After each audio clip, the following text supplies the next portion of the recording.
আসসালামু আলাইকুম। আজকে আলু, বেগুন আর এই সাজনা দিয়ে শুটকি রান্না করা হবে। তাই পেঁয়াজ বসিয়েছি। এই যে পেঁয়াজ ভাজা হচ্ছে। এখন শুটকি ছেড়ে দিব। বিসমিল্লাহির রহমানির রহিম। শুটকি হয়ে গেছে। এখন হলুদ, মরিচ, ধনিয়া, জিরা, আদা, রসুন সব দিয়েছি। বিসমিল্লাহির রহমানির রহিম। আলু ছেড়ে দিয়েছি। বিসমিল্লাহির রহমানির রহিম। এখন বেগুন দিয়ে দিব। বিসমিল্লাহির রহমানির রহিম।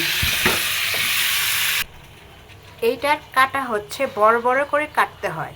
হয়েছে কি আলুগুলি ছোট ছোট, এর জন্য বেগুনও ছোট ছোট করে কেটেছি। এই হচ্ছে।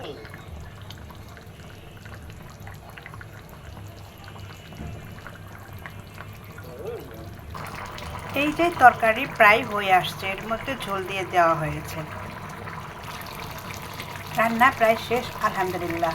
আমার ভিডিওটার ভালো লাগলে লাইক, কমেন্ট, শেয়ার করবেন। আজকের মতো এই পর্যন্ত। আল্লাহ হাফেজ।